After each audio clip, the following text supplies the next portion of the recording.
की इनसाइट, ठंडे दिमाग से गेम प्लान करने वाला अनबीटन मास्टरमाइंड महेंद्र सिंह धोनी। ये बात तो दुनिया जानती है कि वर्ल्ड कप 2011 की जीत में सबसे बड़ा योगदान कैप्टन कूल का रहा। उनकी कैप्टनसी, उनका गेम सेंस और उनकी क्रिकेटिंग ब्रिलियंस की वजह से ही इंडिया को ये जीत हासिल हुई थी। मैच में अंपायर्स के फाइनल डिसीजन पावर को लेकर काफी सालों से बहस होती आई थी। कई बार अंपायर्स के डिसीजंस भी गलत साबित हो चुके थे। इसीलिए 2011 वर्ल्ड कप टूर्नामेंट में पहली बार डिसीजन रिव्यू सिस्टम यानी डीआरएस का फुल फॉर्म चाहे जो हो, लेकिन इंडियंस के लिए डीआरएस का मतलब है धोनी रिव्यू सिस्टम। धोनी ने इंडिविजुअली टूर्नामेंट में स्टंप्स के पीछे रहकर 10 डिसमिसल्स किए और जब बैट हाथ में आया तो कंसिस्टेंसी के साथ 9 इनिंग्स में 241 रन्स बनाए। लेकिन जरूरी बात यह थी कि धोनी की शार्पनेस का इस्तेमाल टीम सिलेक्शन से लेकर टीममेट्स में जीत का जज्बा भरने के काम आया। एक्सपीरियंस्ड प्लेयर्स के साथ तालमेल बिठाकर उन्होंने विराट कोहली, रविचंद्रन अश्विन जैसे नए प्लेयर्स को भी मौका दिया। धोनी ने हर एक क्रिकेटर को जैसे जीत का चस्का लगा दिया था। उन्होंने हर प्लेयर को टीम वर्क का इंपॉर्टेंस समझाकर एज ए टीम परफॉर्म करने के लिए इंस्पायर किया। हालांकि उस समय प्लेयर्स के बीच मिसअंडरस्टैंडिंग की खबरें सुर्खियां बटोर रही थी। जैसे कहा जाता था कि धोनी और सहवाग के बीच अनबन है और धोनी सहवाग को टीम से बाहर करना चाहते हैं, और फिर धोनी और युवराज के बीच ईगो क्लैशेस की खबरें आने लगी। इन सब के बावजूद टीम इंडिया के सामने सचिन तेंदुलकर नाम का सबसे बड़ा मोटिवेशन खड़ा था। फाइनल मैच में टॉप ऑर्डर फेल होने के बाद जब गौतम गंभीर और विराट भारत के मैच में वापसी कराने की कोशिश में जुटे थे, तब सचिन ने सहवाग के जरिए धोनी को यह मैसेज दिया कि अगर राइट हैंड बैट्समैन आउट होता है तो नेक्स्ट राइट हैंड बैट्समैन मैदान में उतरेगा, और अगर लेफ्ट हैंड आउट होता है तो लेफ्ट हैंडर जाएगा। फिर सचिन, सहवाग, धोनी और टीम के कोच गैरी कर्स्टन के बीच इस बारे में डिस्कशन भी हुआ। मतलब साफ था, गौतम गंभीर पहले आउट होते तो युवराज मैदान में उतरते, लेकिन पहले विराट कोहली आउट हुए और इसीलिए धोनी को युवी से पहले मैदान में उतरना पड़ा। गंभीर के साथ साझेदारी करते हुए एमएसडी ने 91 रन बनाए। लेकिन लाख पते की बात यह है कि सबसे मेमोरेबल मोमेंट था लास्ट सिक्सर। एमएसडी ने अपने खास अंदाज में सिक्सर के साथ इंडिया को वर्ल्ड कप जिता। की इनसाइट, इंडियन टीम की मेहनत और लगन की वजह से फाइट के बाद India lifted the world. Gautam गंभीर। 2011 वर्ल्ड कप की जब भी बात की जाती है तब कई दिग्गज खिलाड़ियों के नामों के पीछे एक नाम अक्सर छिपकर रहता है, गौतम गंभीर। नाम की तरह हमेशा गंभीर दिखने की कोशिश करने वाले इस खिलाड़ी ने पूरे टूर्नामेंट के दौरान ऐसा खेल दिखाया कि क्रिटिक्स के चेहरे गंभीर पड़ गए।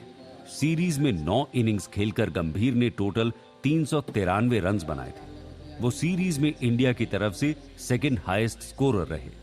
हर मैच में गंभीर ने बेहतर परफॉर्म करके इंडिया को फाइनल तक पहुंचाने में कंट्रीब्यूट किया था।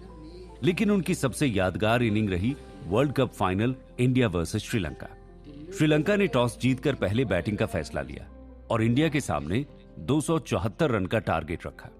लेकिन चेज करने मैदान में उतरे वीरेंद्र सहवाग इनिंग की दूसरी बॉल पर आउट हो गए। गंभीर ने बैटिंग के लिए आते ही मलिंगा की पहली बॉल पर बाउंड्री लगाकर अपने इरादे साफ कर दिए थे। लेकिन उसके बाद 7वें ओवर में सचिन तेंदुलकर पवेलियन लौट गए। इंडिया का स्कोर था 31 रन पर 2 विकेट। वो 2 विकेट जो किसी भी मैच को आसानी से अपनी तरफ खींचने की ताकत रखते थे। उन्हें पवेलियन भेजकर श्रीलंका ने इंडियन टीम पर प्रेशर टैक्टिक्स आजमानी शुरू की। लेकिन विराट कोहली ने समझदारी से गंभीर का साथ दिया। विराट और गंभीर की रनिंग बिटवीन द विकेट्स काफी तेज थी। वो क्विकली सिंगल्स डबल्स निकालकर स्ट्राइक रोटेट करते रहे। लेकिन तभी तिलक रत्ने दिलशान ने विराट को कॉट एंड बोल्ड करके इंडियन टीम को तीसरा झटका दिया और उस वक्त गंभीर का साथ देने मैदान में उतरे महेंद्र सिंह धोनी। उस सिचुएशन में धोनी के unmatchable running between the wicket speed की इंडिया को जरूरत थी, क्योंकि सामने गौतम गंभीर अपनी बैटिंग का जलवा दिखाते हुए इंडिया को जीत की तरफ ले जा रहे थे। लेकिन 42वें ओवर में थिसारा परेरा ने उन्हें क्लीन बोल्ड कर दिया। हालांकि तब तक गंभीर अपनी जिम्मेदारी सक्सेसफुली निभा चुके थे।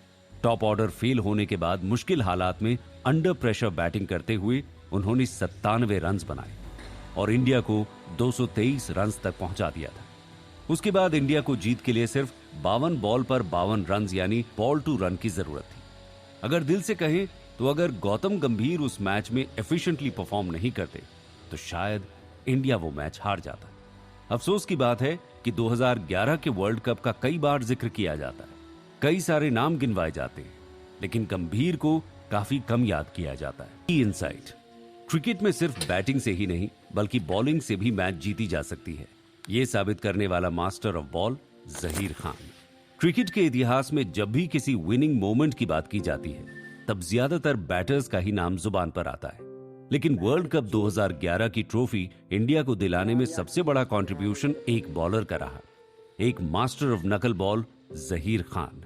इंडियन टीम में स्कोरिंग का जिम्मा अगर सचिन, सहवाग, गंभीर, युवराज ने संभाला हुआ था तो सामने वाली टीम का स्कोरबोर्ड रोके रखने की जिम्मेदारी जहीर खान ने बखूबी निभाई। उनके नकल बॉल के खौफ ने बाकी टीम्स के टॉप ऑर्डर का चैन और सुकून छीन लिया था। जहीर खान ने सीरीज में सिर्फ 3.4 रन्स की इकोनॉमी के साथ सबसे ज्यादा 21 विकेट्स चटकाए थे।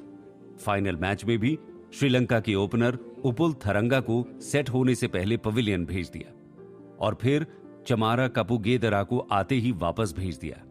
लेकिन वर्ल्ड कप में भारत हमेशा 2 फाइनल्स खेलता आया है, एक जो आईसीसी डिसाइड करता है और दूसरा फाइनल जो हर इंडियन के दिलो दिमाग पर छाया होता है। किसी भी स्टेज पर भारत वर्सेस पाकिस्तान का मैच किसी वर्ल्ड कप फाइनल से कम नहीं होता। 2000 इंडियन क्रिकेट टीम के हर प्लेयर ने दिलो जान से हर मैच जीतने के लिए जी तोड़ मेहनत की है। क्रिकेट मैच टीम एफर्ट का नतीजा होता है। टीम के हर एक खिलाड़ी और उसके कंट्रीब्यूशन को इंपॉर्टेंस मिलना चाहिए। इससे प्लेयर का कॉन्फिडेंस बूस्ट होता है और वो बेहतर परफॉर्म करने के लिए इंस्पायर होते हैं।